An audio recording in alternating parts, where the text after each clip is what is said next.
I've been playing Mortal Kombat X a lot recently, and one thing that has stood out to me is how visceral some of the fatalities are. That also led me to think about what some of my favorite finishers in the series are. For this tier list, the only rules are no stage fatalities, no MKX fatalities, that deserves a list of its own, and no more than one fatality per character. This will allow more characters to get a taste of the spotlight, and with that, let's get to my number 10. Number 10. Shang Tsung had lame special moves in Mortal Kombat 2, where he was introduced as a playable character after his boss appearance in Mortal Kombat 1. However, he had the ability to morph into the rest of the playable roster. I always thought that was a neat idea, which is why I like his fatalities so much. He turns into the non-playable sub-boss Kintaro and proceeds to punch your upper half clean off. It's nothing special as a fatality, but having a non-playable character do it is pretty badass. It's also kinda hard to do, requiring you to hold a button for 30 seconds before the match is over. Number 9. Shiva is a character that really gets no love. She's made multiple appearances in the franchise, but no one seems to care except for me. Well then again, I do like mocap, so my opinion doesn't really even matter. Shiva's latest appearance is in Mortal Kombat 9, where she does a bit of slapstick with her land a hand fatality. It's not extremely gory, but it is hilarious and really disrespectful once you think about it. The clapping hands are the icing on the cake that guarantees it the number 9 spot. Number 8. While number 9 and number 10 weren't extremely gory, this one is actually kinda disgusting. Scarlett's first fatality is also great, but something about seeing someone hanging helplessly is disturbing to me. This fatality really defines Scarlett as a sadistic, blood-guzzling bitch. She's come really far from being a rumored palette swap. Number 7. Is Reptile better as a human ninja or as a reptilian badass? That's up to opinion, but I do like some of his reptilian forms, most notably MK9 and even his MKX. I also find it funny that he looks less and less like a ninja, unlike Scorpion and Sub-Zero, but he has one of the most ninja-like fatalities. Ninjas are known for their stealth, and that's what I like about his MK2 fatality, and it's sort of reimagining in MK9.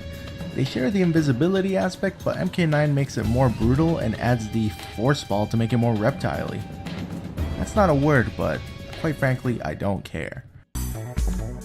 Number 6. It's creative. They could have easily done the whole Ermac multi-slam style fatality, but that small change of directing the body at the screen is awesome. I laughed when I first saw it, and I don't really need to say more about it, and just when you thought Kenshi couldn't get more badass. Number 5.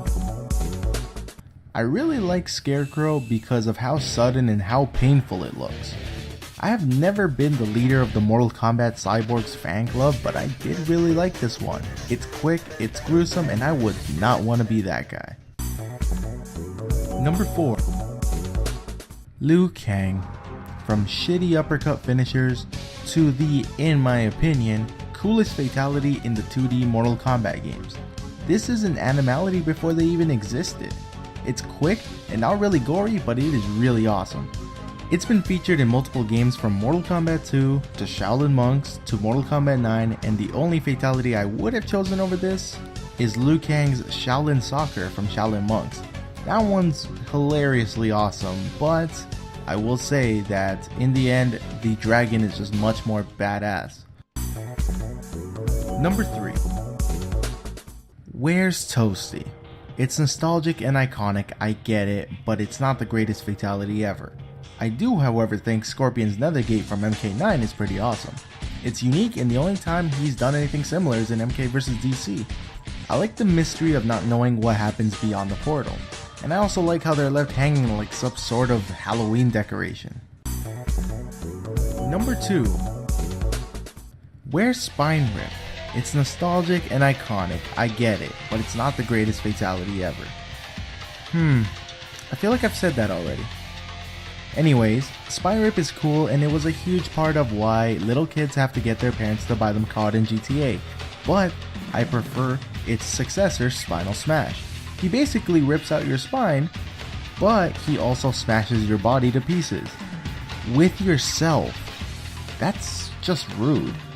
And also the reason it's my second favorite Pre-MKX Fatality. Before we get to see which fatality tops the tier list, let's look at some honorable mentions. And no, Toasty is still not here and it won't be, hold that.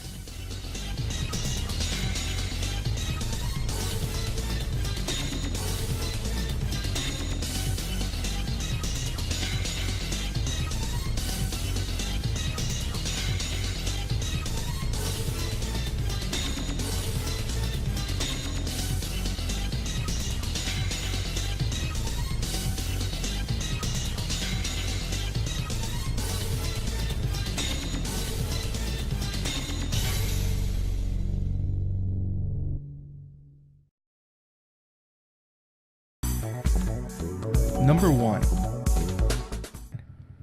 It's gruesome and painful. It also stays true to the character, using his shadow to make you regret living. It's one of the few fatalities to get an actual reaction out of me when I first saw it.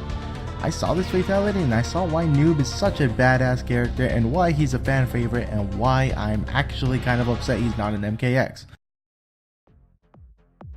That was my tier list, but remember, tiers are never definitive, so let me know what your tier list would be down below. Thanks for watching and remember to stay godlike, fighting game fan.